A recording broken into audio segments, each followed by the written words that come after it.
asli. Betul sekali, karena kunci sukses yang paling pertama hidup di dunia ini adalah waktu, ya. Karena di Singapura sama di Singaparna sama 24 jam, betul ya? Orang yang sukses di dunia ini sama yang tidak sukses waktunya sama nggak? Sama 24 jam, ya. Yang beda adalah cara manajemen, betul? Ketua Dewan PBB sama waktunya 24 jam, ya. Ketua keluarga, ketua RT RW juga sama 24 jam. Tapi dalam waktu yang sama ada yang bisa pimpin dunia, ada yang bisa pimpin negara, ada yang pimpin diri aja nggak becus, ya. Mudah-mudahan ini jadi renungan kita.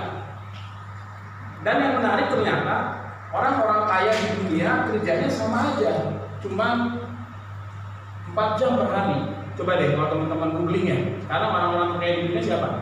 Bill Gates, ya. Bill Gates kan tidur aja dia mengalir kan ngomongnya.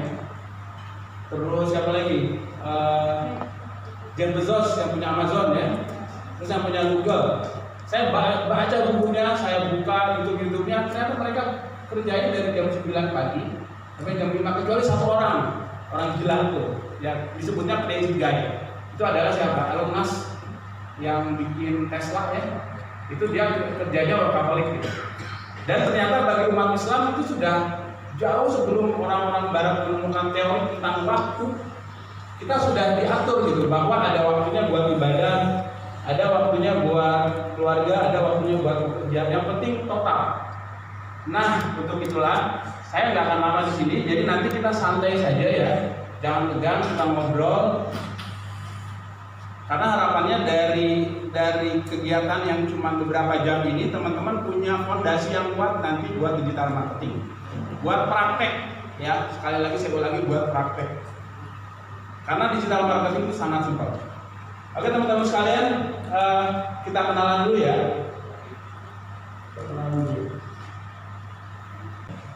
Baik, ya, bismillahirrahmanirrahim. Adik-adik sekalian, ibu, bapak yang saya hormati. Nama saya Yuda Hendra Putra. Saya USA, ya, orang Sunda asli. Boleh dipanggilnya Kang Yuda aja, ya, Kang Yuda. Nomor handphone saya silakan. Nanti mungkin kita bikin grup, ya, Pak, ya, di WhatsApp, siap, gitu, ya. Siap. Karena nggak mungkin kalau digital marketing tiba-tiba sejam udah jauh sakti gitu. Kemudian amanah saat ini pertama CEO PT Ceria Media dan Pak Ceri, bisnis dari sejak 2008. Kemudian saya juga diamanahi sebagai CEO Zahir Online. Jadi kalau teman-teman punya, ya, software akuntansi, Pak, ya, itu Zahir Online. Saya 3 tahun terakhir diamanahi sebagai CEO-nya. Kemudian konsultan digital marketing, ya. Tadi ini sekilas sih. Sebenarnya tidak ada yang membanggakan, tapi mudah-mudahan jadi motivasi, ya. Saya Google Ads Certified itu 2011. Qadarullah pada saat itu memang di Indonesia itu baru belasan, bukan karena sulit sebenarnya, ya. Sekali lagi bukan karena sulit, cuman informasi, kemudian orang-orang yang mau dan terpilih oleh Google. Jadi waktu itu saya memang ditelepon Google gitu. Terus ikut ujian dan lulus itu masih sangat sedikit. Nah, kalau sekarang terbuka luas. Kalau teman-teman pengen ikut, pengen certified by Google, nanti saya kasih tahu caranya seperti apa, dan semua bisa, ya, nggak mesti harus sekolah tinggi-tinggi, insya Allah bisa. Gitu. Kemudian mungkin ada yang bertanya, certified Google itu apa? Semua produk Google Ads, Google Ads kan banyak, ya. Ada Ads video, ada Ads-nya gambar, Ads itu iklan, ya. Ada Ads-nya macam-macam. Itu mereka membutuhkan semacam perwakilan di setiap negara lah, kurang seperti itu. Jadi kalau misalnya ada orang yang mau iklan di Google, kalau dia langsung masang pusing, dia menghubungi orang yang ditunjuk sama Google, kurang lebih seperti itu. Itu kemudian, ya, alhamdulillah dengan izin Allah saya membantu ratusan bisnis di Indonesia untuk bisa memasukkan dari online, ya. Beberapa contoh diantaranya mungkin ada yang pernah lewat di, atau mungkin belum pernah pakai produknya, ya. Nah, ini salah satu yang saya bantu, coach dari mereka awal banget sampai sekarang, alhamdulillah sudah luar biasa omsetnya. Kemudian juga ini dari Bandung juga, salah satu-satunya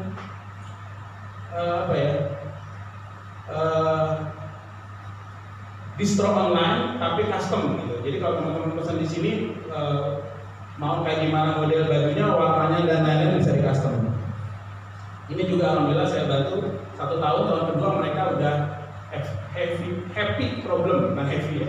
Jadi problem yang menyenangkan Pak. Jadi 1 hari itu bisa 1000 produksi, luar biasa. Dan dengan seperti itu memberdayakan budaya lokal di Bandung, Cimahi dan seterusnya. Ya. Kemudian, nah ini adalah bisnisnya Pak Jaryatna ya. Jadi dulu saya adalah murid beliau. Jadi saya muridnya, nanti teman-teman berkesempatan belajar langsung dengan guru saya yaitu Pak Jaryatna. Maha guru ya? Jadi saya dulu ketemunya pada saat bangkrut juga gitu, the power of perfect.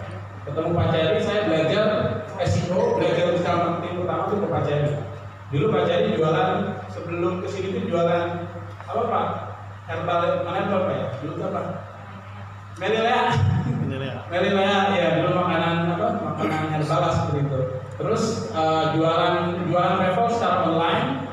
Simple aja, gimana caranya jualan travelnya kalau orang ngetik sesuatu ada di Google, dan simple itu tahun 2011-12 itu. Padahal belum banyak saingannya. Pak Jari tadinya cuma jualan sales biasa sampai akhirnya punya travel sendiri dan seterusnya. Ini seperti itu. Mungkin itu ya perkenalan. Kemudian ya nggak ada lagi yang ini saya kira. Yang penting hari ini saya mau sharing aja tentang pertama fundamental mindset ya, mungkin bisa dicatat atau kita ngobrol aja. Kenapa mindset itu penting? Pertama seperti itu. Karena yang namanya manusia itu bergerak berdasarkan apa yang ada di pikirannya, itu enggak? Teman-teman datang ke sini jauh-jauh ikutan peluangkan waktu, kalau tidak ada strong reason, kalau nggak ada alasan yang kuat kenapa saya harus duduk di sini, saya yakin nggak akan tahan. Itu dia. Nah makanya sama di digital marketing juga fondasi dasarnya itu harus benar, ya. Yang namanya fondasi dasar itu ibarat kita bikin rumah. Kalau fondasinya nggak benar, ya nanti rumahnya nggak akan kuat juga. Simpel ya. Nah fondasi dasar ini cara berpikir, framework, susunan berpikir untuk memudahkan sesuatu yang rumit jadi simpel. Jadi perjalanan kami belajar digital marketing dari 2008 kami simplify. Jadi formula teman-teman tinggal praktek. Simpel ya. Oke. Pertama, ya boleh sambil dicatat juga. Ini penting. Hanya 2 skill saja kalau teman-teman ingin sukses bisnis online. Saya ulangi, bisnis online itu hanya 2 skill teman-teman, nggak banyak. Ya, kalau teman-teman bisa kuasai skill ini, insya Allah secara sunatullahnya berhasil. Secara sunatullah ya. Maksudnya secara sunatullah itu bisnis science-nya. Bisnis science itu kalau misalnya saya loncat dari sini pasti ke bawah, loncatnya nggak akan ke atas ya nggak. Kalau misalnya saya kesandung jatuh, nah seperti itu. Jadi hanya 2 aja, ya. 2 itu apa teman-teman? 1, skill mendatangkan traffic. Ya, bayar ya. Oh ternyata digital marketing yang ribet, yang bahasanya keren-keren, yang orang sampai bayar ratusan juta ke Amerika, cuma 2 aja. Ya, sederhana. 1, gimana caranya datengin orang. Traffic itu orang, ya. Seperti kita mau jualan offline, misalnya mau jualan bakso di daerah Mampang, ya. Skill pertama setelah punya produknya adalah gimana caranya datengin orang untuk beli bakso kita, betul nggak? Sama di online juga seperti itu.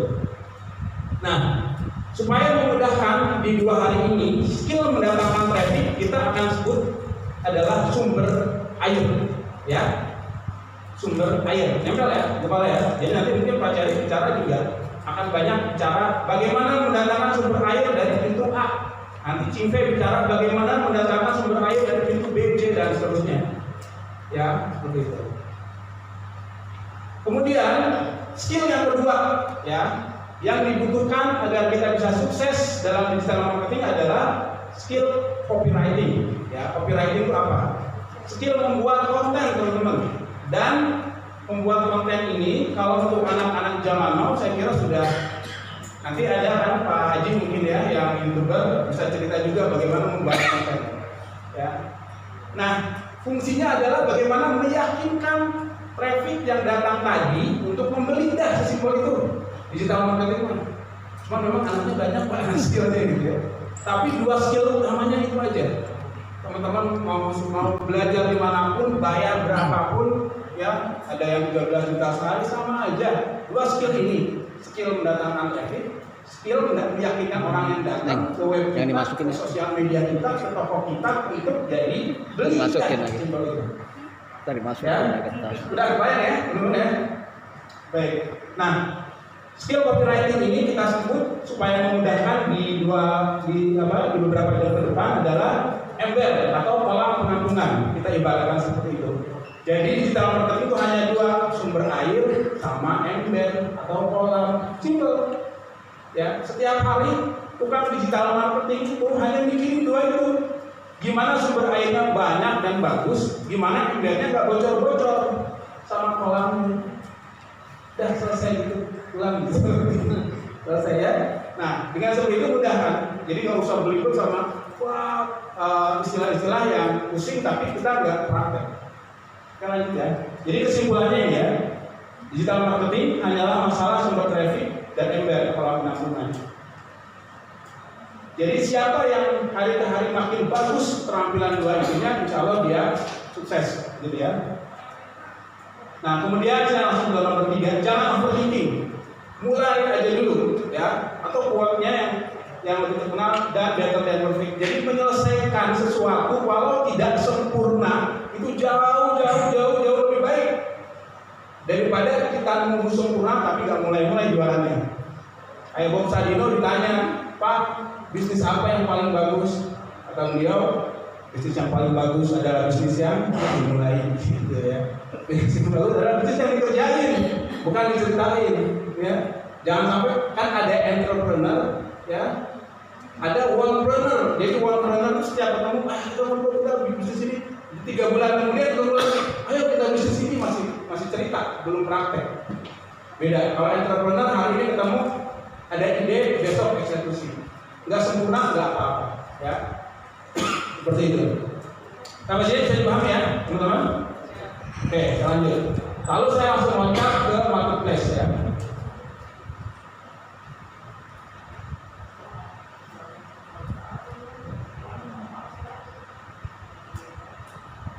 Nah, kan tadi kita bicara tentang kolam ya. Supaya nggak pusing, supaya cepat kita menghasilkan uang, gitu ya simpelnya.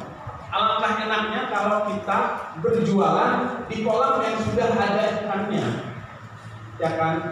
Marketplace, Tokopedia, apa sebutkan, Shopee, kalau lagi, Bukalapak dan lain-lain.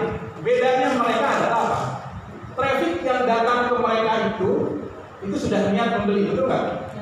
Kalau saya tanya teman-teman sekalian masuk ke ke marketplace, niatnya sedikit, banyak, besar, kecil pasti mau cari barang. Tapi beda kalau jualannya di sosial media. Sebab ketika buka Instagram kita bukan mau cari barang kan, mungkin mau kepoin status orang yang nggak mau melihat apa dan seterusnya. Maka cara jualannya beda kolam, beda seni mancingnya. Ya, nah, supaya mudah seperti ini. Nah ini perhatikan, ini adalah data traffic yang masuk di marketplace. Jadi ini data beberapa bulan yang lalu ya, tapi klasemennya masih kurang lebih sama lah. Cuman yang nomor 1 itu sekarang Shopee, ya, sekarang itu Shopee. Dan mereka, saya pernah pegang iklan salah satu dari mereka ini, grupnya. Mereka biaya iklan ke Google 3M itu Google Search aja per bulan, 3 miliar untuk mendatangkan traffic ke marketplace ini. Hanya iklan di Google Search saja Pak. Kalau kita kan tinggal menikmati aja, dan kita tinggal ibarat pasar aja, beneran pasar kan si pasarnya itu yang bertugas mempromosikan pasarnya supaya banyak orang masuk ya. Kita sebagai kanan kidal ini gimana caranya pinter-pinter jualan barang yang bagus, kemudian promosi. Bisa dipahami ya? Nah ini datanya, jadi sayang banget, atau saya bilang overthinking atau berlebihan kalau kita pengen cepat menghasilkan dari bisnis online tapi caranya ribet. Kita masuk ke kolam yang masih susah ikannya ya, seperti itu. Nah, lalu caranya gimana? Sekarang sudah mulai masuk caranya ya. Tapi sebelum itu boleh ini dulu saya tanya dulu. Yang sudah punya toko di marketplace boleh angkat tangan? 1, mas-masnya 2. Jangan-jangan ini udah pada jago semua nih. 3, 4. Wah, Masya Allah. Ini saya curiga udah pada jago nih. Jadi saya yang belajar lagi. Ya, nggak apa-apa ya. Kita nanti sharing aja. Yang namanya digital marketing itu nggak ada yang master banget, nggak ada ya. Orang yang baru belajar tapi banyak praktek. Bisa jadi yang lama belajar jadi sebaliknya, sering sekali seperti itu. Malah saya yang belajar ke para peserta. Jadi nanti kita sharing aja. Ya. Nah, lalu tahapannya seperti apa supaya kita bisa sukses di jualan di marketplace? Ada 4 caranya. Ya. Yang satu adalah memahami roadmap-nya dulu. Roadmap itu apa? Roadmap itu adalah peta perjalanan. Misalnya kalau kita targetnya di marketplace itu jualan kita pengen laku per bulan 1000 pieces. Misalnya saya jualan baju kurta atau apa yang sekarang lagi rame. Nah, kita harus bikin peta itu yang clear. Kira-kira nyampe 1000 pieces itu mau berapa lama? Mau sebulan, 2 bulan, 3 bulan, setahun, 2 tahun dan seterusnya. Itu bisa kita frame, ya. Jadi enaknya bisnis online itu seperti itu, datanya itu udah telanjang banget, datanya itu udah vulgar banget, asal kita mau nggak menggunakannya. Sesimpel itu teman-teman. Misalnya saya pengen tahu berapa banyak orang yang ngetik baju kurta di Google dalam waktu 1 bulan, itu bisa banget ketahuan, ya. Ini selingan ya teman-teman, boleh sambil praktek. Teman-teman boleh buka Google Suggest ya. Ketik di Google Suggest. Nah, boleh sambil praktek. Jadi Google Suggest ini adalah kalau versi lanjutannya adalah Google Keyword Planner ya. Jadi kalau kita pengen riset produk kita itu dicari atau enggak sih di internet, pakai tools ini ya. Oke, kita buka ya, gratis ya.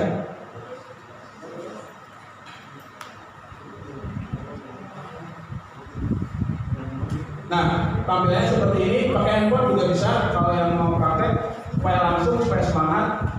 Nah, kemudian silakan masukkan barang jualannya, negaranya kita mau jualan di mana. Nah, enaknya online ini, kalau kita mau jualan di Amerika juga bisa. Karena kita jualan di Indonesia, ya Indonesia aja. Kemudian misalnya kita ketikkan jualan kita ya, misalnya baju musuh ya, kita baju koko ya, bisa.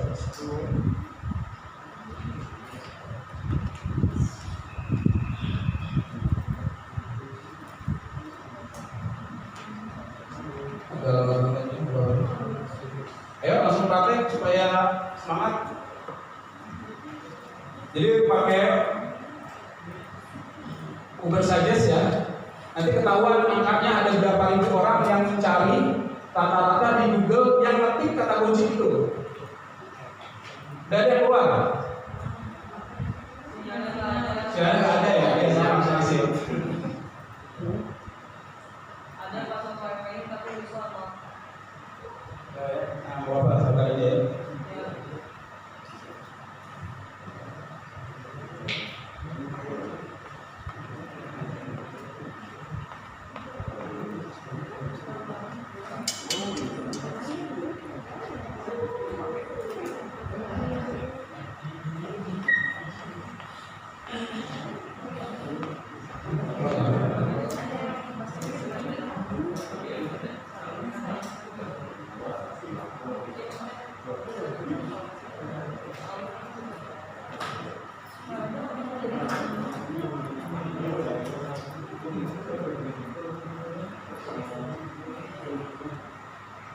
Bisa pakai ini, buka wifi aja. Ini bisa bagus sinyalnya. Namanya Ini langsung daftar bikin toko di Tokopedia, Bukalapak dan seterusnya. Saya sarankan Shopee sama Tokopedia dulu deh, yang paling banyak trafficnya, ya. Kemudian barangnya yang dijual apa? Kiri, kanan, depan, belakang tanya kerjasama. Yuk, yang punya barang ini barteran, kita jualin, ya. Terus tetangga di Bagus ya. Pondok Pinang lah ya. Kira-kira Bagus. produksi yang di sana kira-kira Pemerintahan. bisa didata. Ayo kita dibantu sama-sama ya, supaya saling memberdayakan. Nah, bicara tentang roadmap yang pertama kan tadi 2 poinnya ya, 1 traffic. Nah, jenis traffic itu ada 2 teman-teman. 1 traffic yang bisa kita kontrol, ya, traffic you can control. Yang kedua, traffic you cannot control. Jadi traffic yang nggak bisa kita kontrol. Simpel ya. Main dimanapun sama, teman-teman nanti main di kolamnya Google sama, ada 2 jenis traffic. Traffic yang bisa kita kontrol, ya, traffic yang kita bisa kontrol enak banget. Misalnya tuh kira-kira nih, kalau toko saya mah ya, misalnya dari 100 orang itu yang beli itu 10 orang Pak. Jadi kalau misalnya ada 1000 orang yang beli itu 100 orang Pak. Jadi saya butuh 1000 orang deh yang harus datang ke toko saya.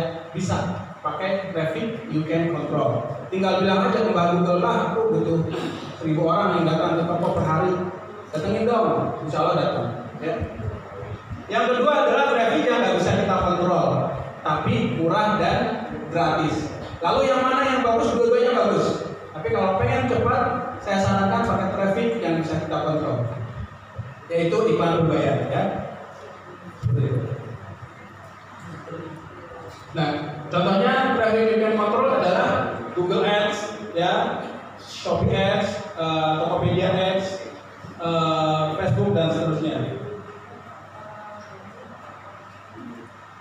Nah, kalau traffic yang nggak bisa kita kontrol atau istilahnya organic traffic. Jadi kalau dalam beberapa jam ke depan nanti mungkin Vera, Kingve cerita itu ada organic traffic, ada traffic yang berbayar, ini istilahnya ya. Nah, keduanya baik, traffic you can control dan yang tidak bisa kita kontrol harus kita kerjain dua-duanya. Ya, seperti itu. Nah, saya langsung ke namanya ya. Nah, sekarang kita akan belajar. Saya jam sampai jam berapa ya? Sampai jam 3 ya. Oke, sekarang kita langsung praktek ya teman-teman ya. Yang belum punya akun tokonya nggak apa-apa, dibayangkan aja dulu ditulis. Tapi yang sudah punya tokonya boleh langsung praktek. Oke ya.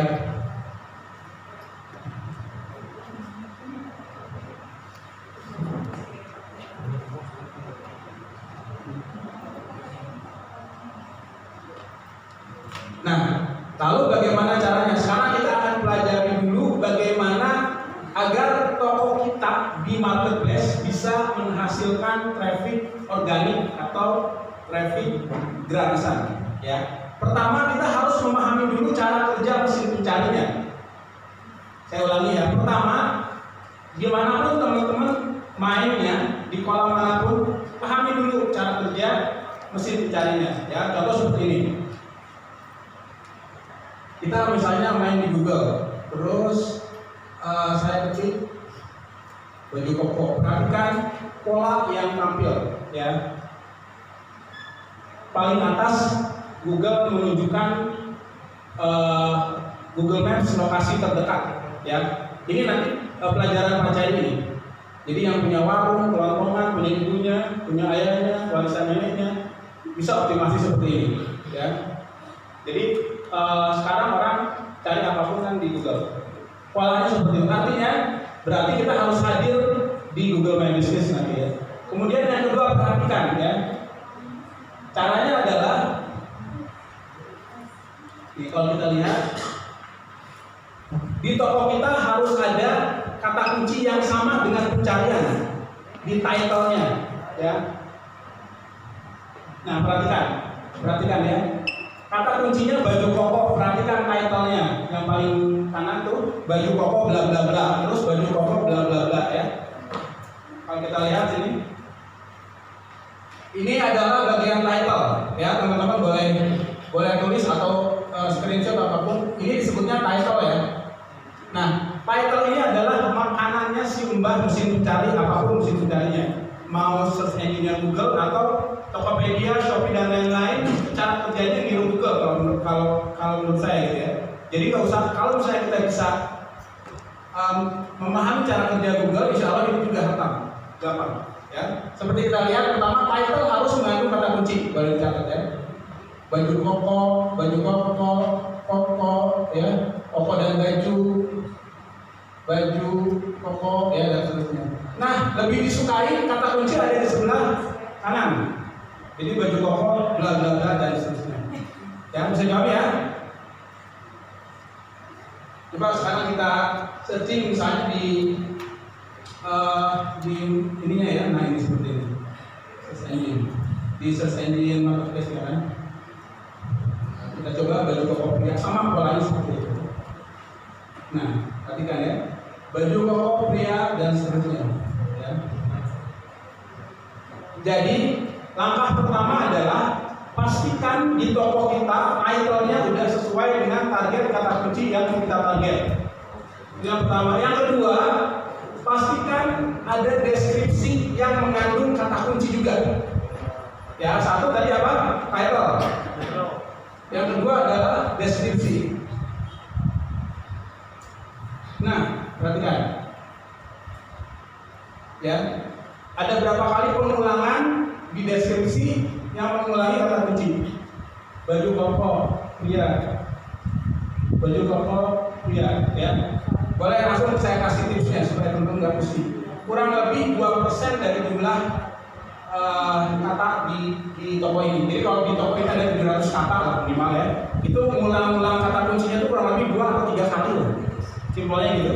Tapi ngulang-ngulang kata kuncinya, keywordnya itu nggak boleh yang nggak enak, harus tetap enak dibaca. Simpel ya. Jadi saya ulangi, satu, title harus mengandung kata kunci. Kedua, deskripsi harus mengandung kata kunci dan ada pengulangan kata kunci. Yang ketiga, Google itu sangat menyukai teks. Ya, jadi kita harus ngerti simbah Google itu kesukaannya apa. Dan jangan kalah sama yang maaf ya. Sekarang bisnis yang jahat pun, yang santet pun diklaim di Google bayar deh. Nggak percaya bayar ya? Saya suka gitu-gitu gitu. Masa kita yang jualannya bisnisnya benar?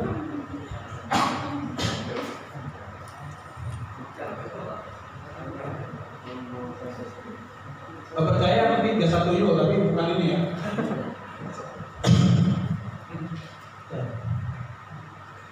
No, ads ya. Ad berbayar, mau beli medali. Ini saya tunjukkan bukan ini ya. Ya, mereka bayar kalau di bawah itu iklannya. Guys, kita jualan bener. Kenapa takut bayar ke Google ya? Mereka yang nggak bener aja berani iklannya. Kayak gitu. Jadi udah setelah ini ayo semangat juga. Balik lagi ke sini ya. Jangan penasaran nanti jasa pelet. Dan saya banyak bapak yang datang saya, Pak, Mas bisa nggak nomor 1 di Google kata kuncinya ini? Wah bener nggak bisa, maaf. Bayarnya gede nggak mau. Mereka berani budgetnya. Ya lanjut ya. Jadi satu tadi apa? Title. Terus yang kedua deskripsi. Yang ketiga jumlah kata-kata di deskripsi. Kalau bisa 700 kata minimal. Ya 700 kata. Gimana cara ngitungnya? Ada gampang di Word atau di Google Doc. Kalau teman-teman ngetik ya, itu ada jumlah katanya berapa. Ya. Itu yang keberapa? 3. Yang keempat adalah nama file gambarnya itu pakai kata kunci juga. Karena Google akan mencari berdasarkan teks. Contoh ya. Kalau tergantung produknya, kalau produknya misalnya kayak baju koko, maka kebiasaan orang dia ketika searching lihat image juga kan. Nah, Google itu cara kerjanya ketika dia, nah seperti ini, yang dia lihat itu bukan gambarnya, tapi file ini itu apa sih sebenarnya. Maka wajib dinamakan nama filenya, jangan 1.jpg dan seterusnya. Pakai nama kata kunci aja, baju koko, titik-titik apa dan seterusnya. Ya, simpel. Nah kebiasaan orang seperti ini, dan ini bisa mengalirkan sumber air tadi, traffic. Ya. Kalau misalnya teman-teman yang udah lanjutan mungkin boleh dicatat juga AL tag-nya itu pakai kata kunci juga. Kalau yang belum ngerti nggak apa-apa lewat dulu, ini nama filenya.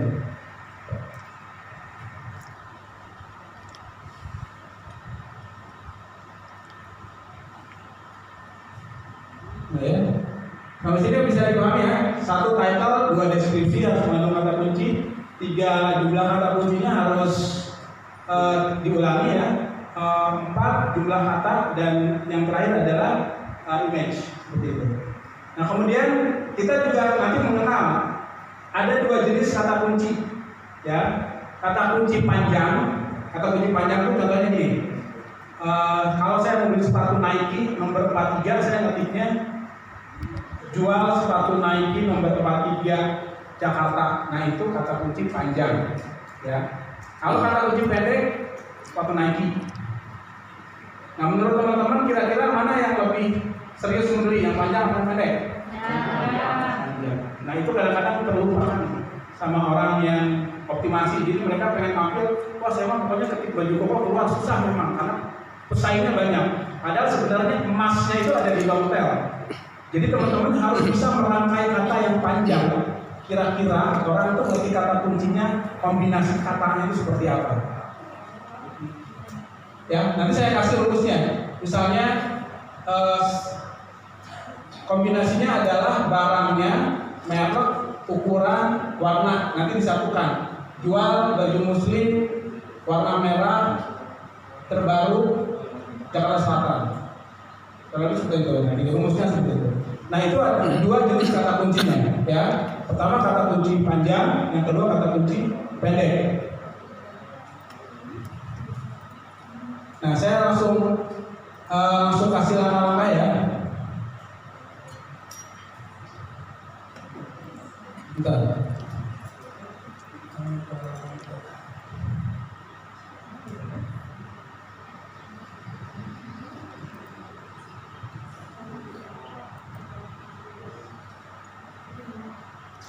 Cara membuat kombinasi kata kuncinya gini.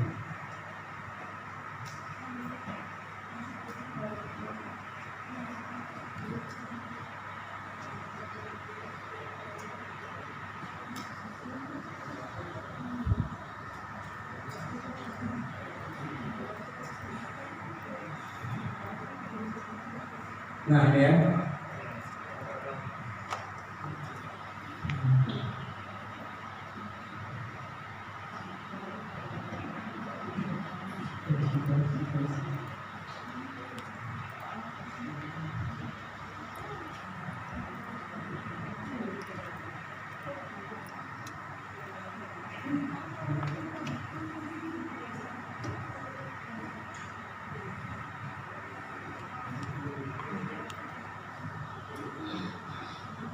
Gak ada papan tulis ya.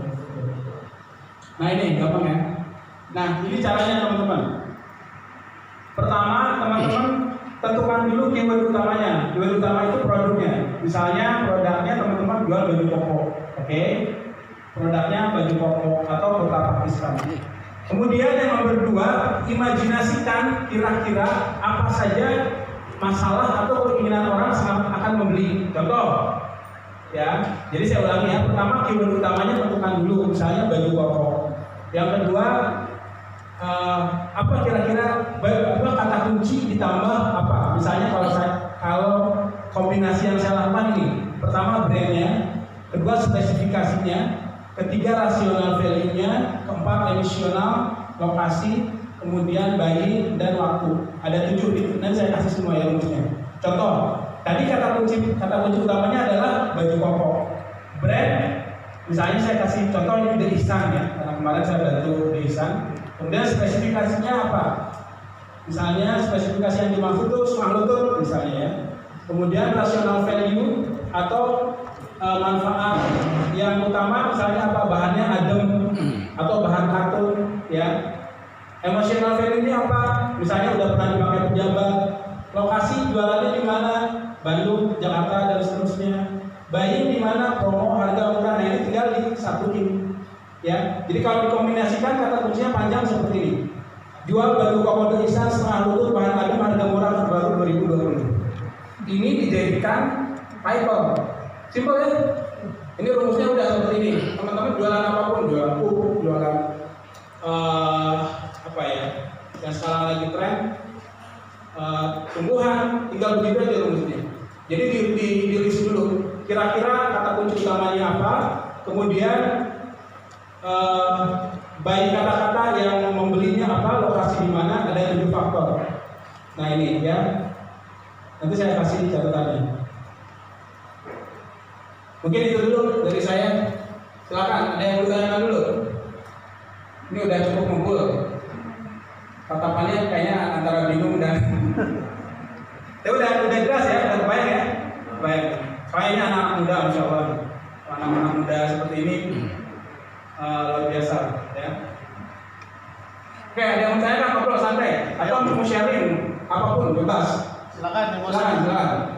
Ayo yang mau sharing silakan buka. Boleh, mau yang iklan berbayar juga boleh. Masnya misalnya udah coba iklan, Mas di marketplace. Ya. Tapi udah marketplace-nya udah menghasilkan ya. Jualan apa? Sabun. Sabun apa tuh? Jualannya di mana sekarang? Berapa per bulan kalau boleh tahu? Pembelian berapa? Bulan. Sudah ada pembelian ya? Nah ini bagus yang pertama buat siapa nih? Ya Mas Rana. Mas Rana udah jualan sabun, boleh kita riset sama-sama ya. Pokoknya apa namanya? Apa ini? Ini Yang di Shopee ya? Shopee boleh. Supaya studi kasus.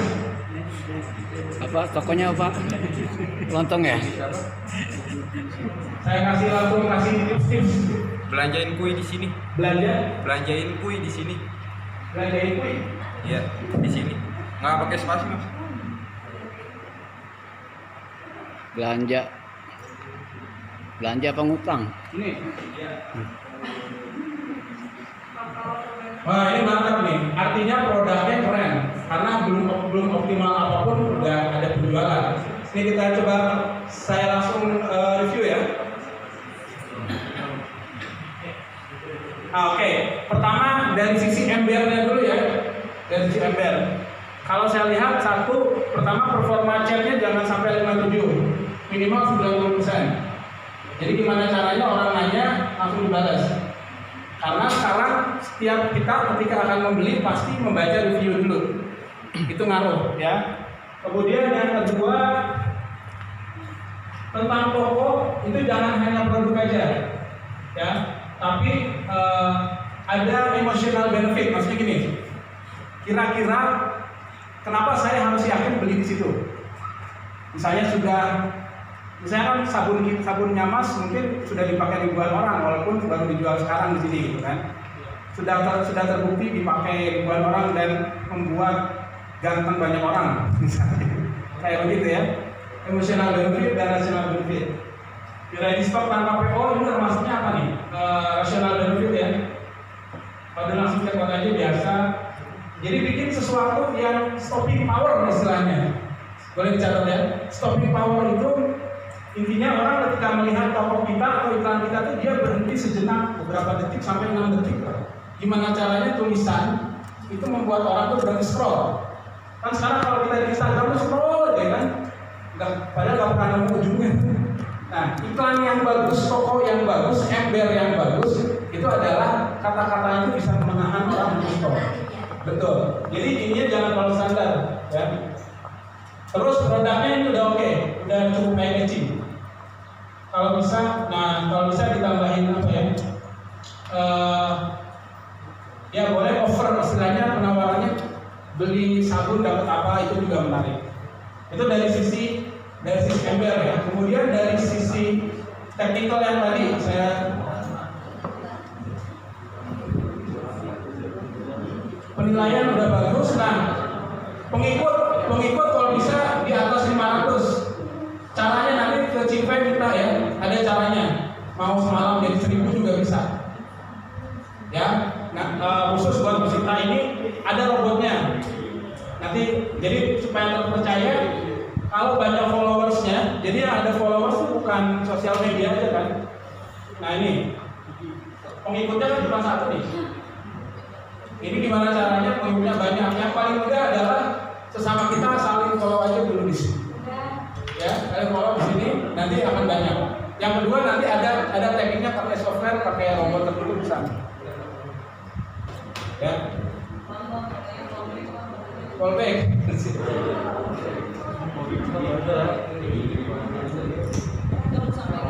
Nah, kemudian kalau ini paling yang tadi dipraktekkan aja ya, kata kunci dan seterusnya, pengulangan kata kunci.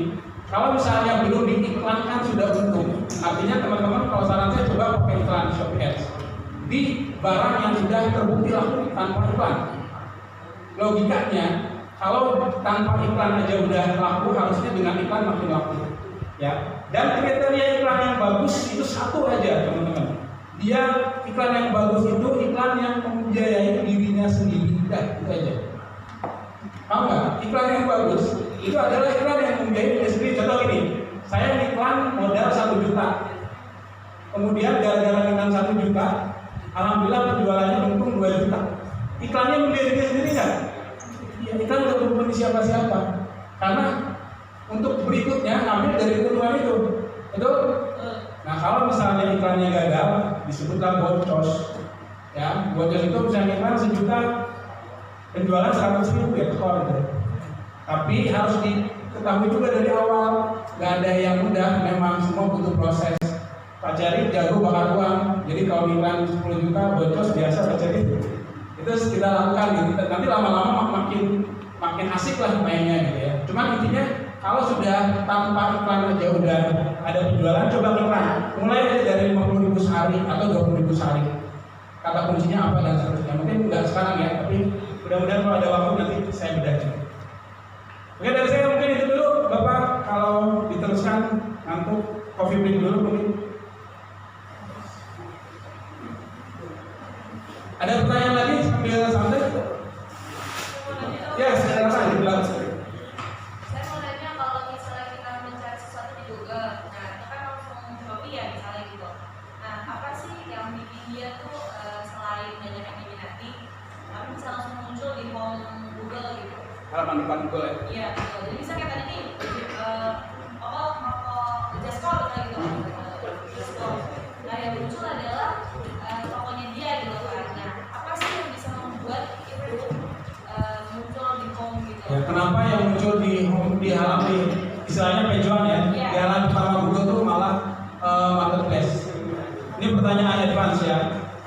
Jadi faktor-faktor Google memunculkan sebuah website ada di halaman pertama itu kurang lebih ada 2 ya. Satu popularity, kedua authority, Mbak. Authority itu apa? Authority itu tingkat kepercayaan web itu diukur dari banyak faktor. Ya, jadi makin terpercaya web itu di mata orang-orang, Google juga akan percaya sama web itu. Paham ya? Contoh kita punya web, kita jualan sabun. Shopee juga webnya jualan sabun. Kira-kira mana yang lebih dipercaya Google? Shopee. Karena Shopee traffic yang datang ke mereka sehari aja bisa ratusan ribu. Kalau website kita cuma puluhan. Kebayang ya? Lalu pertanyaannya apakah bisa mengalahkan marketplace? Bisa. Tapi caranya kalau pakai organik atau tampil di Google halaman pertama dengan gratisan, susah dan hard hitting, ya dalam bahan hati. Kalau mau pakai iklan berbayar bisa. Bahkan misalnya saya main lebih atas dari Shopee bisa banget. Ya, cuma pertanyaannya kenapa yang selalu tampil di atas marketplace, yaitu karena tingkat authority dan popularity di mata Google lebih bagus marketplace dibanding website yang lain. Gitu ya. Ada pertanyaan lagi silakan. Ya, silakan. Kan kalau di perlindungan tadi kan isunya kan ada 7 ya. Ada nama brandnya, spesifikasinya, rasionalnya, gitu. Kadang kan ada batasan kata di Shopee itu ada batasan kata itu. Kalau itu panjang banget terus. Ya, solusinya jangan 177-nya, dipisah aja. Jadi yang 1 3 kombinasi 3 faktor, ini 4 faktor, 5 faktor. Sambil di riset. Itu contoh untuk memudahkan newbie ya. Soalnya kalau saya cari itu nanti mereka pusing lagi. Tapi pada prakteknya nggak seperti itu. Nah ini tinggal gambarnya bedain kampas ya. Jadi satu produk, tapi kan kalau dia sama gambar berbeda biasanya dibedain aja itu. Ya, yang tadi ada yang mau tanya lagi? Silakan.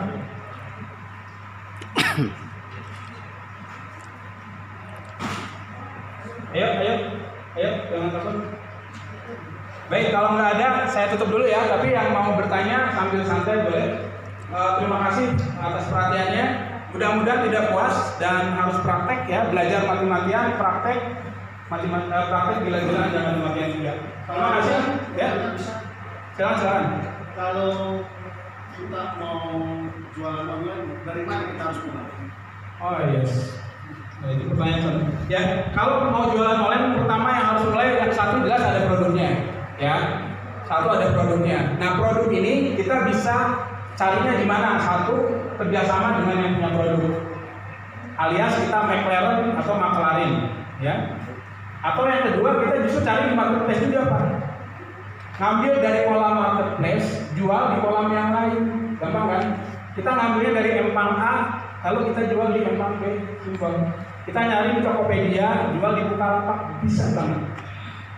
Jadi satu itu. Kedua, langkahnya adalah riset, Pak. Jadi setelah ada produknya, kedua riset kira-kira barang yang kita mau jual ini ada nggak pencarinya. Caranya pakai yang tadi, Pak, Google Suggest. Tapi jangan terlalu overthinking. Pokoknya ya adalah 1000 orang yang cari, ya udah hajar mulai aja dulu jualan. Kok nggak akan rugi sampai berapa pun. Setelah itu buka toko di marketplace, kemudian cari sumber air. Sesimpel itu, Pak. Simpel ya. Yang penting produknya ada. Ada pertanyaan lagi sebelum saya tutup?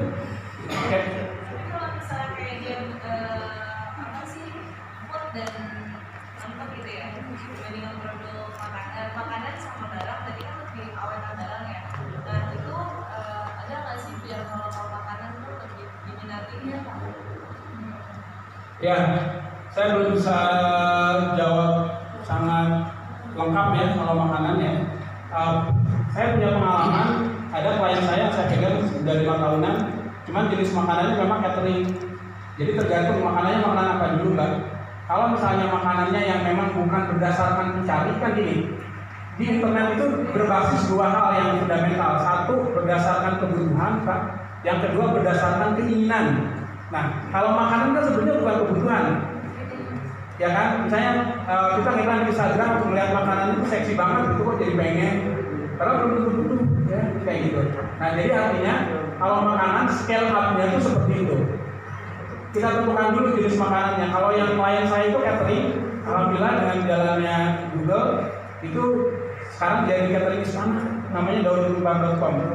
Nah, kalau itu berbasis kebutuhan, jadi orang googling catering di Jakarta Pusat, keluar dia dan seterusnya gitu. Tapi kalau misalnya makanan yang berbasis keinginan, ya berarti mainnya mungkin kolamnya sosial media gitu. Jadi gimana caranya orang tuh ngiler aja, food porn lah istilahnya.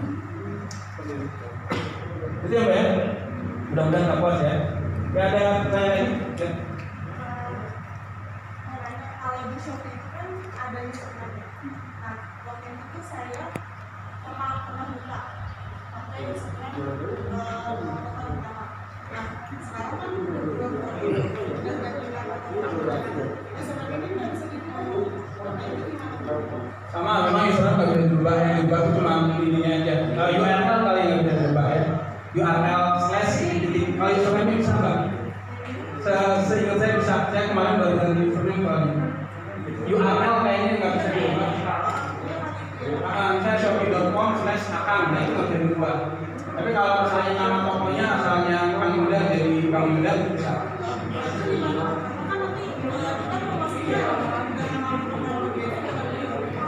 Tergantung pada siapa. Kalau misalnya pada jamaah yang selalu baru nggak masalah. Yang penting faktor-faktor tadi, title, deskripsi, perbarang. Karena orang bukan nyari tokonya kan, nyari produknya. Ya. Ya, betul. Sekarang gini, sekarang tuh era dimana brand itu udah sangat relevansi itu udah makin kecil. Jadi orang tuh bukan membeli berdasarkan brand apa yang bagus sebenarnya, tapi yang sering hadir di depan mereka. Brand yang keren, bisa gini, ada Nike, sepatu yang udah keren dibanding brand lokal yang selalu hadir di rumah kita. Itu brand lokal juga begitu, lebih laku. Ya. Ada lagi? Ya silakan. Ya.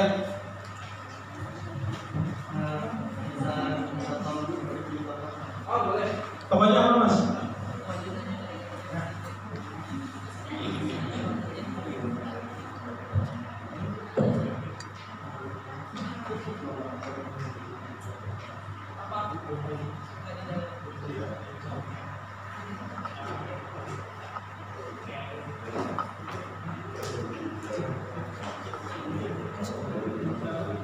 Nama tokonya? EJ N ini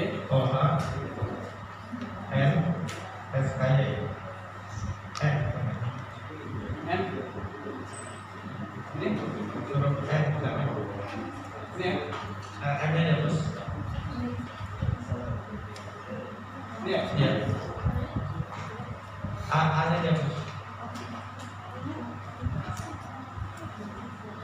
Ini ya?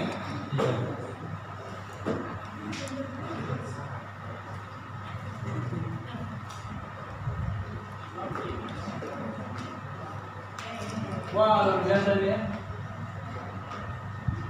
Nah, ini mungkin satu, ini jualan apa nih mas? Macam-macam ya? Oke, pertama embelnya dulu. Di tentang tokonya lagi-lagi rumusnya emotional benefit itu utamakan lebih penting daripada rasional benefit. Jadi emotional benefit itu sesuatu yang tidak bisa diukur dengan angka. Misalnya kalau ada pejabat yang pernah beli di sini, ada berapa ribu orang yang sudah terbantu dapat solusi gara-gara belanja di tokonya mas, itu didramatisir. Tapi jangan bohong, ya emotional benefit. Ini pertama ya ini. Nah, aman dan terpercaya itu terlalu umum. Kalau bisa ada USP-nya, unique selling proposition. Yang namanya unique itu bukan the best, bukan yang terbaik, bukan the first juga, bukan yang pertama, tapi unik aja gitu. Apa alasan terkuat orang itu harus beli di toko kita? Cari. Dan memang nggak mudah, harus butuh proses. Tapi ketika itu dapat, insya Allah kita nggak akan berdarah-darah, nggak akan berdarah-darah, harus perang harga gitu, karena kita unik. Ya, itu. Ada yang bisa kasih contoh nggak ya yang unik banget gitu? Mungkin contohnya dulu saat brand lokal tuh ya ada yang namanya Brodo ya, teman-teman tahu kan? Atau yang punya saya tadi yang ALR Zul. Apa bedanya ALR Zul yang tadi dengan distro online yang ada? Bedanya dia hanya satu-satunya yang bisa custom ukuran sampai bahan warnanya apa dan seterusnya, dan bisa satuan. Itu udah nggak ada saingan, ya kan? Nah, kalau bisa seperti itu. Terus gimana kita mainnya di fashion yang terlalu banyak orang yang main, insya Allah bisa. Ya, yang genisan juga, yang baru saya bantu itu harus dapat USP-nya, unique selling proposition. Jadi kita bukan yang terbaik, kita bukan yang pertama juga, tapi kita yang paling unik. Ya, itu. Jadi tentang tokonya itu, kemudian pengikut kalau bisa ditambahin, penilaian udah keren 5, performa cek. Nah ini standarnya kalau saya biasanya 90% lah, ya jangan sampai di bawah 90%. Oke, kemudian kita lanjut ke produk. Kalau produk rata-rata sama, ya.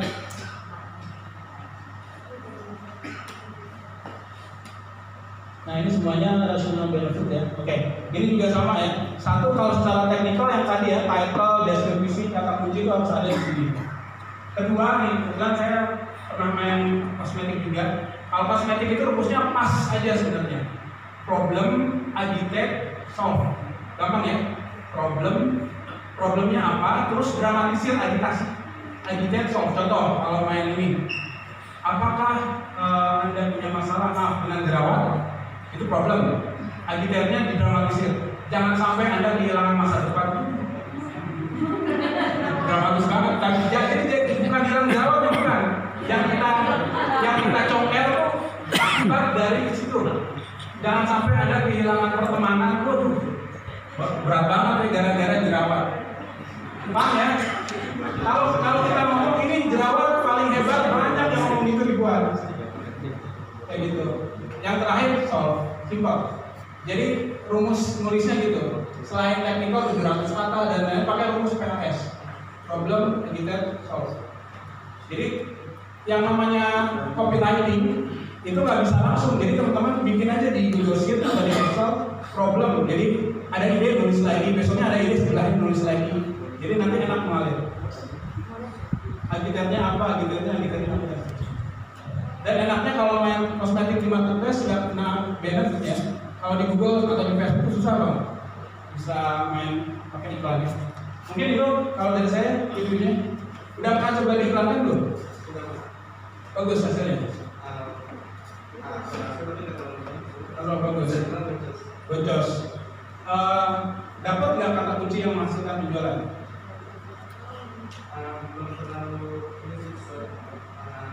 Nah, betul. Jadi kuncinya kalau kita iklan berbayar, satu, kita harus dapat data mana kata kunci yang menghasilkan penjualan dan fokus di situ aja. Ya. Jadi ketika kita membayar iklan itu sama dengan membeli data, mindset ya. Jadi nggak pernah rugi sebenarnya. Yang rugi itu kalau kita nggak dapat kesimpulan. Kesimpulannya mah bocor, ya udah tahu sih gitu juga ya. Tapi dari situ kan ada keterangan. Misalnya kata kunci A yang datang 100 orang yang membeli cuma 1. Analisa lagi. Oh mungkin di kata kunci ini pesaing kita lebih bagus. Oh mungkin di kata kunci ini tuh orang kecewa karena apa yang dibayangkan dengan yang kita sediakan nggak ada. Kata kunci B dari 10 orang yang datang 5 closing. Nah ini bagus nih. Dilihat saingannya kurang, hajar situ langsung. Karena nanti bisa jadi di kata kunci itu ada orang yang masuk juga. Jadi kalau main di marketplace pada saat bagus gas aja. Gitu ya. Jadi kuncinya kalau udah main masuk ke iklan, kita harus analisisnya harus tajam. Yang paling simpel, kata kunci pertanyaan yang harus dijawab adalah satu itu aja. Kata kunci emas apa? Saya bilangnya kata kunci emas. Kata kunci apa yang menghasilkan penjualan, mana yang menghasilkan kebocoran? Kita harus tahu. Ada lagi pertanyaan, silakan. Wah jadi semangat ini ya, yakin. Pak, Ya. kalau misalnya kita berjualan di era seperti ini, apakah kita wajib internet sosial media? Mbaknya posisinya pengusaha ya, karena beda. Kalau mindsetnya sebagai pengusaha, saya jawab nggak penting pinter. Yang paling penting pinter memahami konsep dasarnya. Yang ngerjainnya nggak usah kalau pengusaha ya. Kalau pengusaha nggak usah pinter prakteknya, tapi pinter pagu-pagunya aja patokannya. Kalau sosial media itu disebut bagus, iklannya seperti apa, disebut jelek seperti apa, yang melaksanakannya nggak mesti kita. Jadi nggak perlu pinter.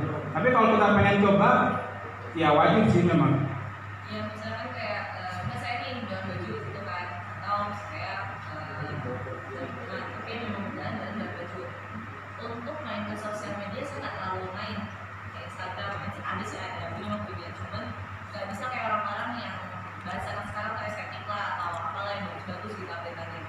Tapi kalau misalnya live di Facebook, Instagram atau bahkan tatap muka itu saya lebih bisa seperti itu dibandingkan saya harus berjualan upload foto ya kan, upload foto di WhatsApp atau di Instagram. Jadi kadang memang yang saya sebenarnya adalah workshop ini adalah bagaimana sih tujuan yang baik dengan sekarang kita marketing karena saya bingung kalau misalnya teman-teman saya adalah kalau misalnya ini dong di edit dong, di ini dong gitu kan. Memang saya nggak punya passion untuk yang seperti itu gitu. Saya ada terkendalanya di situ. Punya akun Shopee-nya tapi saya balas KPI saya jarang. Kalau ini saya harus update apa yang Shopee ya, dan beli udah fast respon lah. Saya bingung untuk memperbaiki seperti apa. Ya, nanti kalau soal sosial media ada survei ya, insya Allah terjawab dari sana. Cuma kalau dari sisi saya, menurut saya wajib banget sih. Kalau di posisi Mbak, karena kalau bisnis itu kan fasenya setelah profit itu ada scale. Kalau saya dengar berarti offline-nya udah oke kan, udah jalan ya. Nah, tinggal fase scale up. Scale up itu dengan caranya melipat gandakan penjualan, kan saya kira harus masuk online kita. Nah, cuma apakah di handle sendiri atau di handle sama yang lain itu mungkin partnya. Jadi sayang sih kalau saya karena gini, justru kalau udah kuat di offline, keberhasilan kita di offline, kekuatan kita untuk closing, jaga closing di live itu harus kita push sebagai justru kelebihan kita, Mbak. Karena kebanyakan justru orang yang jualan di online itu kelemahannya itu gitu loh. Ketika Mbak punya kelebihan itu udah berapa langkah lebih maju. Oh, memang sempat terpikir dari saya adalah ketika saya jualan offline saya lebih bisa dan online saya nggak bisa gitu kan.